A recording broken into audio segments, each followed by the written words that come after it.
All right. You, I love the picture that's right next to you. We forgot to bring our bubbles. But you have the same fun-loving spirit, for sure, spirits.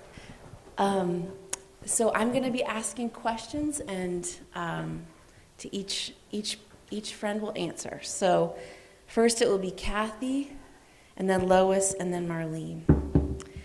So would you tell a little bit about yourself, where you are from, your family, your vocation, where you've been before you came here? So I am from Ohio, Kidron, Sonnenberg area.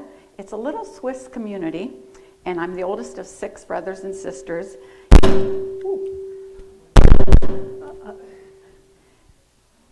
In the Paul Nunswander family.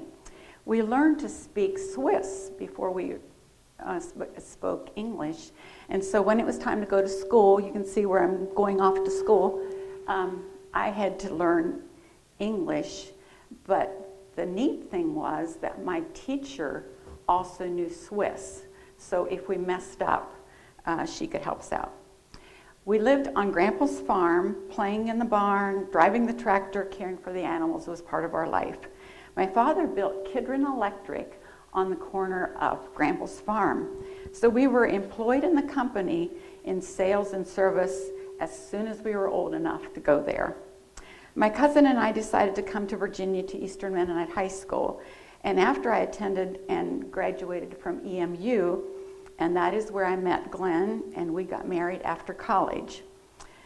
It was just fine with me to let behind Nuenswander that has 14 letters and take on Zent that has 5. The funny thing is that I had to spell both of them for people.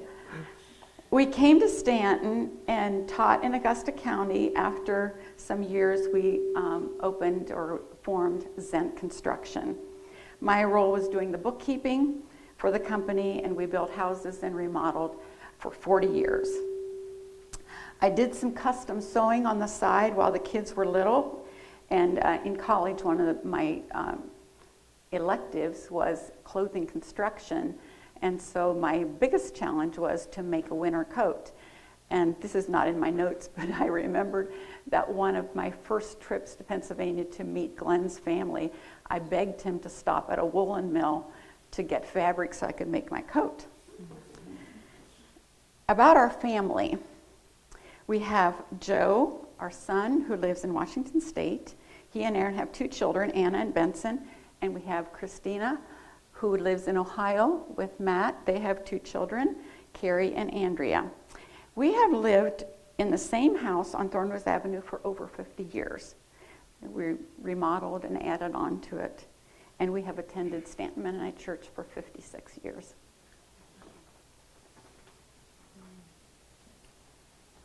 I grew up in a small town in Maryland, just 25 miles north of Washington, D.C. My dad was an ordained minister of the Mennonite Church, my mom a homemaker. My dad had no seminary training and a 9th grade education. At that time, Mennonite pastors were not salaried. My dad supported our family with a variety of jobs over the years, the last being a building contractor. My mom had an 8th grade education. Together, they started several small Mennonite churches in the area. We were very conservative in appearance, so we stood out. People almost always thought we had to be some sort of Amish, and that was their pronunciation, not mine. My 4 siblings and I all graduated from public high school. I was one of 3 girls in a large school who wore a covering and cape dress, and that is a covering and cape dress for those of you who are not familiar with the old order kind of Mennonites.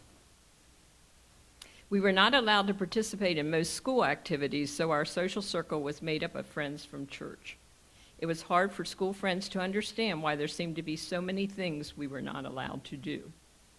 After high school, I went to college in Pennsylvania and then moved to Virginia, where I taught at Eastern Mennonite High School and college. In time, I earned a master's degree from JMU and became a school librarian. After 25 years of working in Mennonite institutions, I went to prison, where I was the librarian for the inmates before I retired 11 years ago. I have been divorced for a long time, have 3 children, 2 sons on the West Coast, and a daughter here in Stanton. There are 6 grandchildren and 5 bonus grandchildren. As a result, I attend lots of sports events, birthday parties, and travel regularly to the West Coast. I lived about 35 years in the Harrisonburg area and now have been in Stanton 21 years.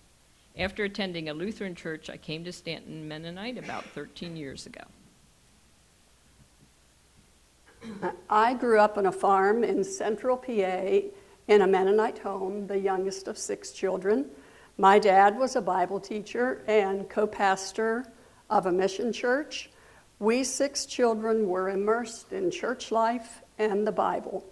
The importance of church and mission work sometimes took precedence over farm work. My cousin recalls our dads, who lived on neighboring farms, discussing some thorny theological issue or church matter, while cans of milk that should have been on their way to the dairy waited on the back of the truck, getting too warm. My mother recalled evenings when she'd planned to work in the garden, but instead needed to go visiting with my dad. My dad would say, "Let the boys hoe the garden." Mom would ruefully recall how my brothers sometimes had trouble differentiating between vegetable plants and weeds. Maybe accidentally, I don't know, maybe not. My sister and I would often be taken along on these visits.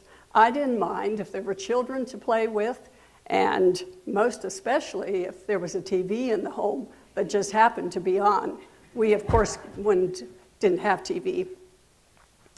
I attended Mennonite schools for 12, actually 16 years, including 4 years of college at Eastern Mennonite College. Lo and I met at EMC, and we married several weeks after I graduated. We both got jobs in Augusta County, Stanton area. I taught elementary school for 30 years in Augusta County. We have 2 children and 3 grandchildren who now live in Rockingham County. We've attended this church for all that time, more than 50 years now. Wow. Thank you. All right, next question. How do you work at having a positive attitude about aging? There's one right before that. Oh, did I skip? Thank you. I skipped. So sorry. Oh, yeah. You 3 met monthly and studied the book, The Gift of Years. How did that begin?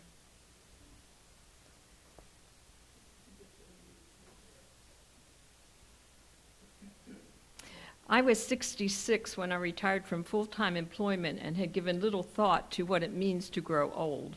In fact, I did not feel old and resented ideas of my being old, elderly, or near death. I definitely was irritated by servers or store clerks who thought it was all right to refer to me as dear, sweetie, or honey. About the time I started coming to Stanton Mennonite, I received a phone call from a childhood friend. During the course of conversation, we talked about retirement, and he recommended an author and book, The Gift of Years, Growing Older Gracefully, by Joan Chittister, a Catholic nun, who wrote the book at age 70 for those who don't feel old. I first borrowed the book from the library because I simply don't usually buy books. But as I was reading, I wanted to underline, write comments, etc., so I bought a copy. Then I started buying them for friends and family. 2 of the recipients were Kathy and Marlene. Kathy suggested we meet to discuss the book, thus becoming the Gift Sisters, and probably set the record for the longest time spent on a single book by a book group. July 2014 through May 2018, almost 4 years. And I still have the card that Lois wrote when she gave us the book. Dear Marlene, this is the book I mentioned at breakfast a couple weeks ago. I've been so blessed by Chittister's writing that I'm giving copies to friends, particularly those in the young old group. Enjoy. Blessings, Lois. And I should probably clarify, even though it took us about 4 years to get through the book, We really aren't slow readers. We just always had lots of other things to discuss. It's a positive and realistic view of aging. Joan Chittister starts with the purpose of life and the purpose of this stage. I wanted to learn how to embrace and to engage in this journey and do my best to age well. So discussing the book with friends was really attractive. She quotes Katharine Hepburn, "We owe the world the best of ourselves because all the rest of the world is struggling too." Another quote from the book, "Every stage in life is interesting if we will only allow ourselves to explore all its delights." Now for my next question. Yes. How do you work at having a positive attitude about aging? When I was young, I had very few role models of elderly people. My grandparents all died before I was born. And as a child, I remember actually being afraid of some older folks that we visited in a nursing home. Isn't that sad? I had sort of an irrational fear when I was young of anyone who didn't know what they were doing, and that included drunks, sleepwalkers. I had a brother who walked into sleep, and folks with dementia. Fortunately, in my adult years, I have had the opportunity to have good elders as role models who maintained an interest in others and had a good sense of humor. I like this quote from the book. "The danger of old age is that we may start acting old. It's fun that keeps us laughing, and laughing that keeps us happy in the here and now. Act your age," this is from the book also, "can be useful advice when you're 17. It's a mistake when you're 77. Since my retirement, I haven't had difficulty maintaining a positive attitude about aging. How can I not be positive about going out for breakfast with friends to discuss a good book, having more unstructured time, and more time to spend on hobbies, more time to spend with grandchildren, and the luxury of being able to send them home when Grandpa and Grandma get tired? We have more time. I need to remind myself of this quote from Chittister. We have time to be patient. I really need to use that as my personal motto because I'm not a very patient person. Another important part of staying positive is getting my eyes off myself and looking for others to help. Chittister writes, "Taking care of a neighbor who is far more limited than I am gives me something to think about other than myself." I must admit at this point in my life, I haven't had a lot of physical challenges that would make it more difficult to stay positive. A quote from the book in this regard, "It takes strength to bear well what we cannot do a thing to change." My parents set a positive example. Although very conservative and strict, my parents enjoyed laughter. One of my father's favorite lines to use once he became a grandfather was, "It doesn't bother me to be a grandpa, but it does bother me to know I'm married to a grandma." He loved to tell jokes, and even though the grandchildren rolled their eyes after hearing the same one for the 100th time, including an explanation, we all joined in with the laughter. My mom was more reserved, but she could easily get the giggles when something funny happened. I was out to lunch with friends a while back. We were having a great time, no wine, just talking and laughing. The server walked by our table and said, "You ladies are having way too much fun." Then she laughed too. So my rule number one in aging, maintain a sense of humor. Chittister says that we must insist on living until we die. When I think I'm too tired to do something, too old to do something, or it's too cold to go out, that is the very time I need to get off the couch and move. So here are some of the ways I keep moving. I regularly help people in need. Sometimes it is driving, sometimes it is delivery, sometimes it is visiting, sometimes it is a note, card, or email. Every time I am involved with someone else, I am not stressing on getting old or being alone. I am living. I regularly exercise, walking my dog, exercises to keep building strength, exercises to build balance. To be transparent, I will admit sometimes I do say I've earned a nap on the couch. So long as I'm able, I do my chores, and I'm okay with hiring someone when I can't. Finally, I interact with others, and not just with other old people. Last weekend, 2 kids named Ellie came to visit Zoe and me. I have a neighbor, Ellie, who is in the same class at school with our Ellie from Stanton Mennonite. What amazing people these girls are. I heard about their interests, their grandparents, their pets, their activities. Not a word about recent illnesses, aches, pains, or politics. They asked about the pictures I had around the house, complimented me on various things, and the highlight was when our Stanton Mennonite Ellie said, "Zoe really loves you." So for me, rule number 2, stay alive, and that means more than just breathing. So what if the time comes that I have to deal with significant health issues when I can no longer live the way I would like? Since I haven't had that happen to me so far, I can only hope that choosing to live gracefully now will impact how I handle whatever may be down the road. It is not helpful to dwell on the what-ifs, but I do believe in making plans so that whatever comes about, others will not have to make decisions for me. I call that positive planning. So we all 3 agree that laughter is really important. Accepting and recognizing that we are old, even if we don't think of ourselves as old. Just recently, I parked the Jeep on the cemetery side along the wall, like I always do. And I waited for the approaching car to pass before crossing the street. The car stopped, and it was Glenn coming home. He stopped in the middle of the street, he rolled down the window, and he said, "I stop for old ladies."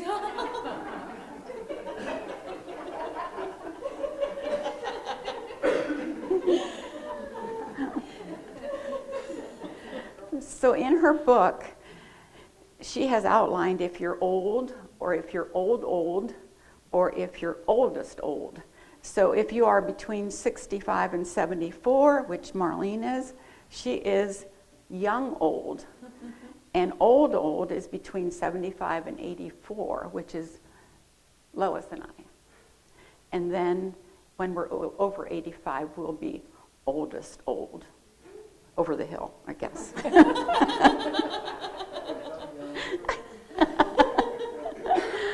So some things that help to keep me positive, a positive attitude, is staying connected with friends and family of all ages, like Lois said. That's so important to me, including friends from grade school, high school, college, and very importantly, staying in touch with our Stanton Mennonite family. Recently, I got a little motto from one of my grade school friends, and it says, "Friends are God's way of taking really good care of you." This is a time for being simply who we are rather than simply what we did, Chittister says. A time to look around and see who needs us, to reach out, but realizing that we can't fix everything and just accepting that. It's a time to keep moving, even if it takes longer to accomplish something, to be willing to learn something rather than think this is the way we always did it. Be willing to change. Some years ago, I started the habit of, at the beginning of each year, choosing a word to be my focus word for the year, and I use it in my journaling nearly every day. Words like embrace, engage, hope, and many others. Every chapter in the book ends with a burden and a blessing. So an example at the end of the chapter on meaning is, a burden of these years is that we might allow ourselves to believe that not being as fast or as busy as we used to be is some kind of human deficiency. The blessing of these years is that we can come to understand that it is the quality of what we think and say that makes us valuable members of society, and not how fast or how busy we are. Thank you. What changes have you experienced, and how do you navigate change? Obvious physical changes. We have wrinkles and gray hair and senior moments and weaknesses, etc. But death and significant health issues among families and peers are just plain hard. In the last 5 years, I lost 2 siblings and 1 very dear and close friend. These deaths left holes that cannot be filled, so how do I continue to live joyfully without them? My youngest brother died in October of 2019 from a sudden heart attack. I spent the week before Christmas in Pennsylvania with his wife, my sister-in-law. It was really hard to be in the house without Ivan. Actually, today is his birthday. With his wife and his pets, who were also grieving. But we told stories. We talked about him, not the pets, the others of us. It was the first step towards recovering. I look at pictures. I have favorites on display. My dear friend Marcia died from cancer 2 years ago. I miss her every day. But one thing Marcia was adamant about was living. So that is exactly what I keep on doing. I regularly wear a scarf, that's a scarf, that belonged to her. It keeps her close. A couple of her other friends and I had a tree planted near a garden that she designed at her church. It is a living remembrance of a very special lady and friend. Sometimes our peers encounter significant ongoing health issues. To be blunt, it is hard to witness. I recently was present in a friend's home where the husband is in a wheelchair. We were trying to find something that they thought might have fallen on the floor, so I got down on my hands and knees to look. When I got back up, he said, "I wish I could still do that." When our friends who were once active, mobile people are no longer, how do we cope? How do we help? First of all, I remind myself that as sad as I am, it's not about me. Sometimes we have to change, and true friends can adapt to whatever the physical changes are for the other. We still laugh. We still love each other. We are friends through good and bad. No, we no longer can do the things we used to do, but we still have meals together. We laugh. We pray. Some changes are forced upon us, some we choose.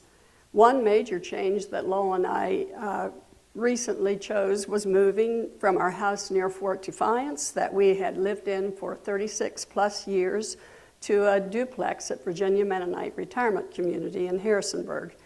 In a way, the move was a choice. In another way, it was accelerated by Lowell's loss of eyesight due to macular degeneration.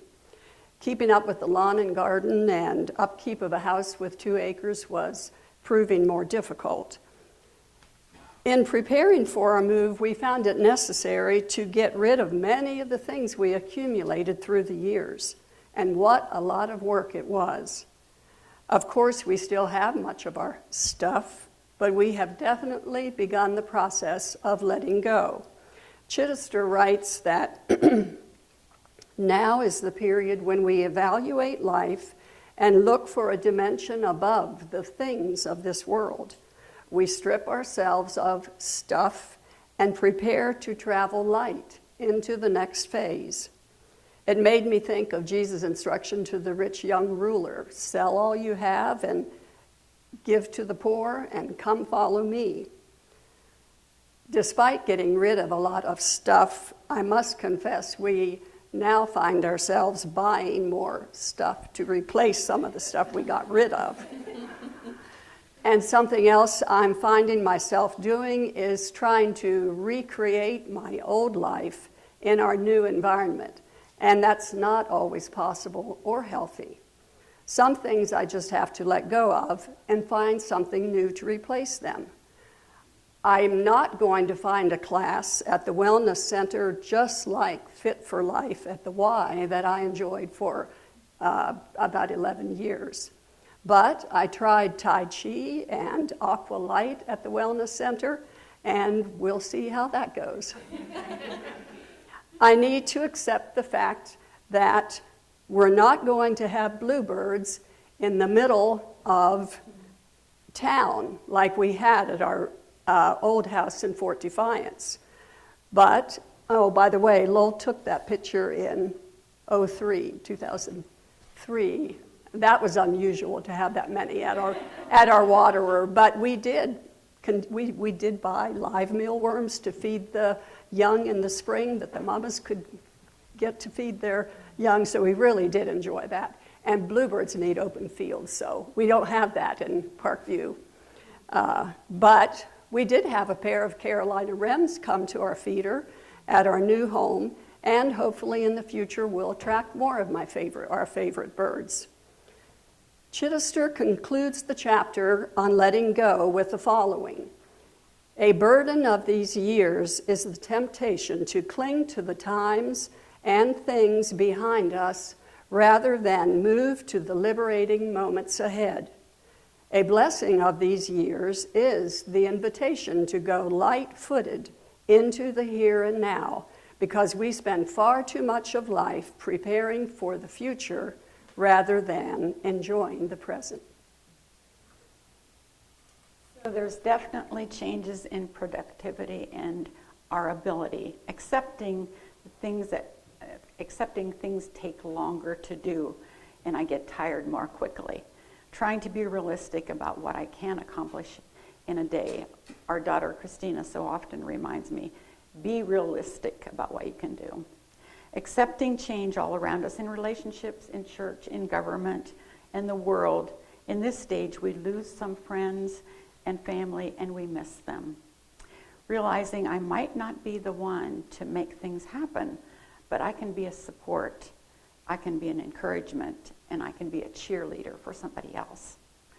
Change in the time we have to be with people, more time to read, exercise, to swim, to listen to music, to sew, to do projects for the relief sale. I like to volunteer at 10,000 Villages once in a while. Those are all things I enjoy.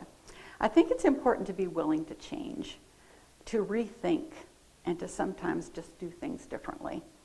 Look for the light, always listen and learn. So there's a change in the nature of our days, and I want to embrace and engage what is before me. Last question. Thanksgiving is coming this Thursday. Do you have things you'd like to name that you are thankful for? I'm grateful for our new home and a welcoming community. I'm grateful for some things staying the same, this church. Some have asked us if we're going to continue coming to Stanton Mennonite. It is a longer drive from Harrisonburg than Fort Defiance. But I've answered, I feel like enough has changed. I don't think I could handle finding a new church in addition to all the other changes we've gone through.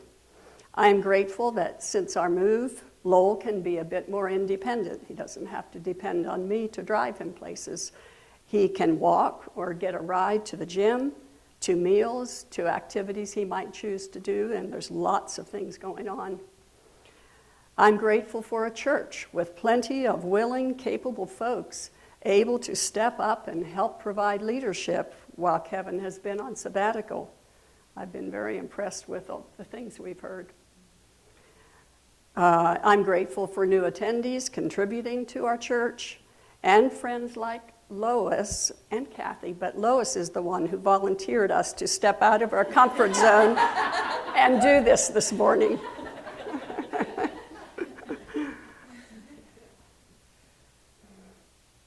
There are many things to be thankful for. We've started from little on up with things like our clothing, our food, our houses. But as I've gotten older, I've become more specific about things that I'm grateful for, things that I'm thankful for. So I've just listed a few of those things. The animals that run around my yard, not having to set an alarm, the light in my oven, earmuffs, comfortable shoes, smiles from strangers, people who can fix things, hearing aids, books, and above all, probably for me right now, the farmer's market. I'm thankful for daily routines, for time to be with people. But we're going to close this time, and I'm going to read some Psalms that are especially meaningful that talk about our relationship with God. Psalm 91 and 2. Lord, through all the generations, you have been our home. Before the mountains were created, before you made the earth and the world, you are God without beginning or end. Psalm 91, 1 and 2. Those who live in the shadow of the Most High will find rest in the shadow of the Almighty. This I declare of the Lord. He alone is my refuge, my place of safety. He is my God, and I am trusting him. And then Psalm 116, 1 and 2. I love the Lord because he hears and answers my prayers, because he bends down and listens. I will pray as long as I have breath. So I give thanks for these words of love and comfort to guide me. There's a quote by an unknown author. Your journey is not the same as mine, and my journey is not yours. But if we meet on a certain path, may we have courage. May we encourage one another. Thank you all so much.